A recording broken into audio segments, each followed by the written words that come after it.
Efesios capítulo 5 de Efesios.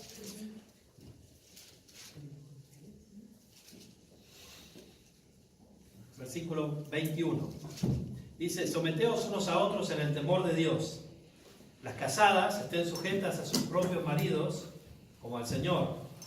Porque el marido es cabeza de la mujer, así como Cristo es cabeza de la iglesia, la cual es su cuerpo, y Él es su Salvador.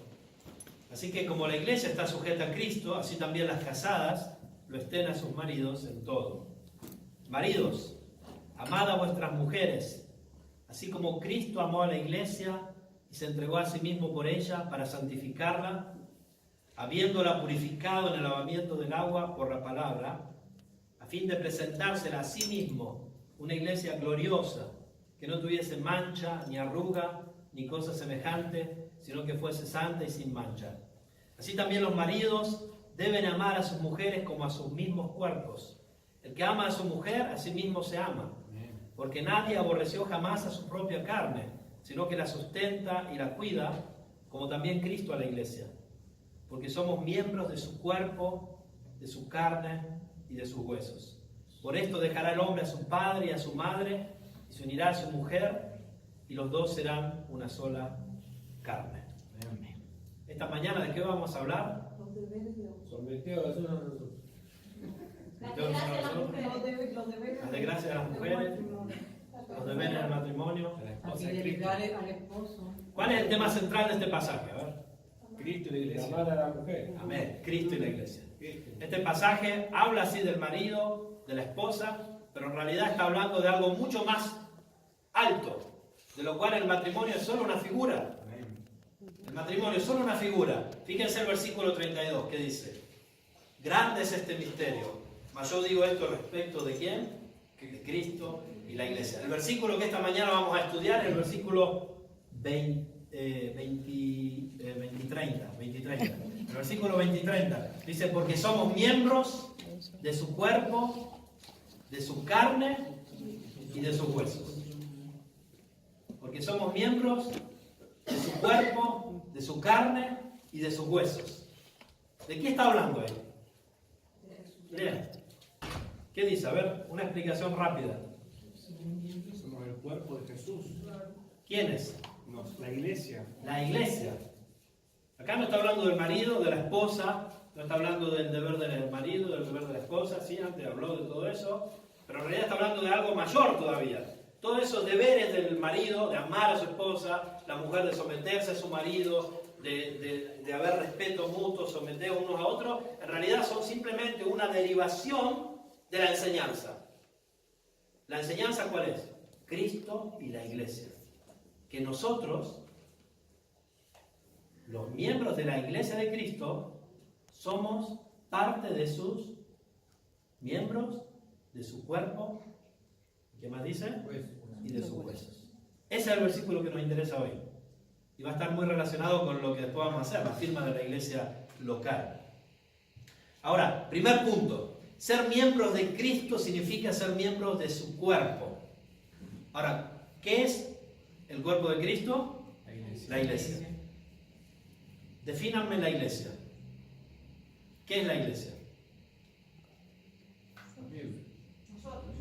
Grupo de personas. Iglesia universal, iglesia Su local. cuerpo. Un grupo de personas. Su cuerpo, sí, está bien. Lo estamos haciendo. El pueblo de Dios. El envase del El Espíritu pueblo de Santo. Dios. El envase del Espíritu Muy bien, Santo. eso ya me está gustando más, el envase del Espíritu Santo, ¿no? El Templo, claro, los contenedores del Espíritu Santo, ¿no? La iglesia se refiere, si vamos a mirar, a todas las personas que pertenecen al Señor, que han sido compradas por la sangre de Cristo. En la Biblia, como decían, hay muchas ilustraciones de cómo podemos definir la iglesia. Por ejemplo, se habla del cuerpo de Cristo. En Gálatas habla, y en otro lugar, de la familia de Dios. En otro lugar habla del pueblo de Dios. También los escogidos, la esposa de Cristo. Habla en hebreo de la compañía de los redimidos. Y también habla Pablo de la nueva Israel, o la verdadera Israel, la Israel del corazón. Aquella de la que el Israel terrenal es solo una figura. Lo mismo que en este pasaje. la relación matrimonial es una figura de Cristo en la iglesia, el Israel terrenal es un pueblo elegido terrenalmente, que es una figura del verdadero pueblo, que es la iglesia. Por eso Pablo habla del Israel del corazón. Dice, no son israelitas los que son circuncidados según la carne, sino aquellos a quienes fue circuncidado el corazón. Pero ese es otro tema que lo vamos a hablar en otro momento. San Agustín llamó a la iglesia y él dijo que la iglesia en algún modo es un cuerpo mezclado. Ahora, teológicamente esto es falso, pero en la práctica esto es cierto. Se hace necesario que diferenciemos entre la iglesia visible y la iglesia invisible. Porque muchos de los que son parte aparentemente de la iglesia visible, muchas veces no son verdaderamente parte de la verdadera iglesia invisible. ¿Cuántos tenemos en la iglesia que dicen ser creyentes y no lo son? ¿Cuántos tenemos en la iglesia que son lo que se llaman falsos profesantes? Entonces, forman parte de la iglesia visible, pero no son hijos de Dios. No renacieron, como decía nuestro hermano Gastón, no tienen el Espíritu Santo, entonces no son parte de la iglesia verdadera. Ahora, nosotros sabemos por Timoteo que el fundamento de Dios está firme, que dice, conoce el Señor a los que son suyos, y apártese de iniquidad todo aquel que confiesa el nombre de Cristo, ¿no? O sea, el Señor sabe perfectamente cuál es la verdadera iglesia. Nosotros muchas veces no. Por eso los pastores tenemos un arduo cómpito, y la iglesia en general, pero sobre todo los pastores, cuando hay nuevos miembros, en tratar de discernir. Ok, puede ser contraproducente puede ser controversial el hecho de que quizás hay personas que Dios acepta en la iglesia universal y nosotros los pastores no los aceptamos en nuestra iglesia local. Sí, es cierto, hay un riesgo y puede suceder, pero es mayor el riesgo de aceptar no creyentes, incrédulos, hijos del diablo en una iglesia local, ¿o no? ¿Cuántos problemas, divisiones se crean en las iglesias por lo que en algún otro lugar llama la Escritura los sensuales? Dice Judas, los que no tienen el Espíritu, dice los que causan divisiones, ¿verdad? ¿No dice así la Escritura? Y no está llena la iglesia local, no están llenas de estos sensuales que no tienen el Espíritu, que no son parte de la verdadera iglesia, que están yendo al infierno y que son hijos del diablo y que generan problemas en las iglesias locales, que muchas veces hacen dividir las iglesias locales, muchas veces terminan cerrándose las iglesias locales por culpa de poca prudencia en hacer entrar a las iglesias locales personas que no son miembros de la iglesia universal, así llamada, o de la iglesia invisible, de la verdadera iglesia, de la cual las iglesias locales son una figura. ¿Ok? ¿Me están siguiendo? A ver, entonces San Agustín dijo que la iglesia es un cuerpo mezclado. Delante de Dios no lo es, pero visiblemente y humanamente hablando sí lo es. Solo Dios puede leer el corazón. La iglesia también es santa. Obviamente, la iglesia verdadera, cuando Pablo escribía los libros del Nuevo Testamento, ¿quién escribía? A los santos. A veces escribió cartas personales, las cartas pastorales, ¿no? A Timoteo, a Tito, pero muchas de sus cartas eran escritas a los santos que están en Filipo, a los santos que están en Corinto, a la iglesia de los santos que están, y así, ¿no? Habla de los santos que están en Roma. Él escribía a los santos. ¿Quiénes son los santos? La iglesia, la verdadera iglesia, los nacidos de nuevo. También la iglesia es en algún modo, y no me tiran piedras, no soy herético, católica. La verdadera iglesia es católica. Ahora, el problema es que la iglesia católica que nosotros conocemos utiliza mal esa palabra. La palabra católica significa universal. De hecho, la iglesia católica ya en su título demuestra que es una iglesia del diablo, porque le llama la iglesia católica romana. Es una contradicción. Universal de Roma.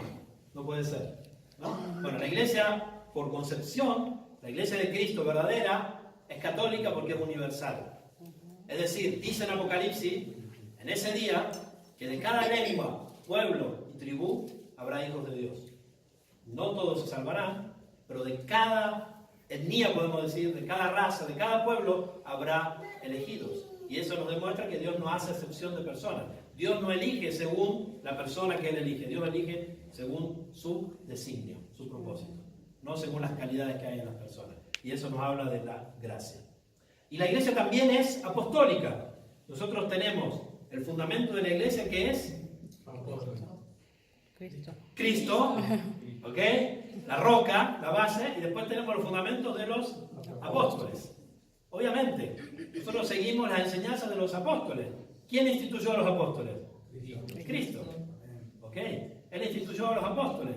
Y la Biblia habla de Cristo, los apóstoles, y después todos los dones que dan a la iglesia, los pastores, los maestros, los ancianos, y después así vía, ¿no? No que haya diferencias de errores. Ahora, es el deber y privilegio de todos los cristianos permanecer unidos a la iglesia de Cristo. Es muy importante no olvidarnos de reunirnos con los santos en la adoración comunitaria, permanecer bajo el cuidado y la disciplina de la iglesia y trabajar activamente como testigos en la misión de la iglesia. Podemos decir que la iglesia no es una organización, siempre lo digo, la iglesia es un organismo. Una organización no tiene vida. La iglesia tiene, los organismos tienen vida. Tienen vida y unidad. Y esto lo vamos a estar viendo. Entonces, la iglesia verdadera de Cristo, la iglesia invisible, los verdaderos renacidos, que son la iglesia, el cuerpo de Cristo está conformada por partes vivas. Y está gobernada por una cabeza que es Cristo. El cuerpo tiene muchos miembros, cada uno de los miembros tiene dones, y esto lo vemos en Corintios, como Pablo habla en la iglesia de Corintios. Y a cada uno de los miembros de la iglesia universal, Dios ha dado dones, a cada uno. No existe un cristiano que Dios no haya dotado de dones. Hay dones espirituales que Dios mismo enciende, digamos, en el momento de la salvación, para el servicio de Cristo. ¿Cómo? En la iglesia. En la iglesia. Esto es muy claro en la Escritura. Ahora, mi primera pregunta es si tú eres miembro de la iglesia de Cristo. No de la ABC. No de la iglesia católica, no de la iglesia de la Gracia de Barcelona, no de la iglesia de Argentina, no. De la iglesia de Cristo. ¿Eres tu miembro? Esa es la primera pregunta que te dejo. Dice en Efesios 5:30, porque somos miembros de su cuerpo, de su carne y de sus huesos. Grande es este misterio, 32. Mas yo digo esto respecto de Cristo y de la iglesia. Entonces, ser miembro de Cristo significa ser miembros de su cuerpo. Punto 2. Ser miembro de Cristo significa ser uno con Él. Y si de algo va a ser importante de lo que voy a hablar hoy, esta mañana, por favor, concéntrate sobre todo en este punto. Ser miembro de Cristo significa ser uno con Él. En la teología tiene un nombre extraño que se llama la unión mística. Y muchos creyentes desprecian esta doctrina. Muchas veces ni la pensamos. Recuerden cuántos versículos en la Biblia dice en Cristo o con Cristo. Hay más de 100 en el Nuevo Testamento. De modo que si alguno está en Cristo, nueva criatura es. Hay un montón de versículos que le pueden venir en mente pensando en Cristo. Esta unión es muy cercana, muy amorosa y muy completa. Estamos tan cerca de Cristo que no podríamos estar más cerca porque somos uno con Él. Somos tan amados por Cristo que ya no podemos ser más amados por ningún otro. Él nos ama más que cualquier otro. Consideren cuán cercano y tierno es el vínculo cuando dice la Biblia en Efesios 5 y lo leímos, que Él se entregó por nosotros, por su iglesia, por los elegidos. Spurgeon dice así, escuchen, Spurgeon era un predicador del siglo del 800 en Inglaterra. Se puede visitar todavía el tabernáculo metropolitano en la parada de metro que se llama Castle and Elephant. Lo sé porque uno de sus libros se llama así, ¿no? Entonces, nosotros fuimos con Miriam, todavía está el tabernáculo más reducido. Él es conocido como el príncipe de los predicadores. Para algunos él fue el mejor de los predicadores. Los invito a estudiar sus predicaciones, son muy sanas y muy buenas. Él dijo, inclusive la encarnación de Cristo no es más maravillosa que su unión viva con su pueblo. Es algo que debemos considerar a menudo. Es la maravilla de los cielos. Es la más importante de las cosas que anhelan mirar los ángeles. ¿Se acuerdan lo que dice la Biblia? Tal vez no puedan ver mucho en la superficie de esta verdad, pero entre más tiempo dediquen a su contemplación y en la medida que en su meditación reciban ayuda del Espíritu Santo, podrán ver más en este maravilloso mar de vidrio mezclado con fuego, como dice el Apocalipsis. Dice, mi alma se alegra con la doctrina que Cristo y su pueblo son eternamente uno. Otro teólogo dijo, la unión con Cristo por medio del Espíritu Santo no es un tema periférico en la teología bíblica, si bien suele ser dejado de lado. Es un pensamiento clave en la enseñanza del Señor. Y es tan importante que toda la teología paulina, este es su corazón, el corazón de la religión de Pablo, la unión con Cristo. John Murray dijo, la unión con Cristo es la verdad central de toda la doctrina de la salvación. Calvino dijo así, solamente esta unión asegura que en cuanto a nosotros respecta, Él, Jesús, no vino en vano con el nombre de Salvador. Pink dice así, otro gran teólogo, el tema de la unión espiritual es el más importante, el más profundo y además el más bendecido de todos los presentados en la Sagrada Escritura. Y sin embargo, si bien es triste afirmarlo, no hay otro tema que sea hoy tan descuidado. La expresión unión espiritual es desconocida en la mayoría de los ámbitos cristianos profesantes y donde se emplea se le otorga un significado tan rebuscado que solo lleva un fragmento de esa preciosa verdad. Y otra vez Spurgeon, que verán me gusta mucho, él dijo, esta es una doctrina muy consoladora. Quien la entiende posee un océano de música en su alma. Quien pueda realmente comprenderla y alimentarse de ella, se sentará a menudo en los lugares celestiales con su Señor y tendrá un anticipo del día cuando esté con Él y sea semejante a Él. Aún ahora, puesto que somos uno con Él, no hay ninguna distancia entre nosotros. Estamos más cerca de Él que cualquier otra cosa pudiera estarlo jamás. La propia idea de unión nos hace olvidar cualquier distancia. Verdaderamente la distancia es aniquilada por completo. El amor nos une tan cercamente con Cristo que Él se vuelve más para nosotros que nuestro propio ser. Y aunque ahora no lo vemos, sin embargo por la fe, nos regocijamos con indecible gozo lleno de gloria. Fíjense en cuántos teólogos han hablado de esta unión mística. Calvino en sus instituciones, las instituciones hablan muchísimo de la unión del creyente con Cristo. Y estoy seguro que ustedes nunca pensaron mucho en este tema. ¿O sí? No. Bueno, que lo sepan, que es uno de los temas más importantes en las Escrituras. Les voy a mostrar 4 ilustraciones, lo voy a recordar, 4 ilustraciones que se usan en la Biblia acerca de esta unión. La primera, ¿recuerdan cuando Pedro habla de este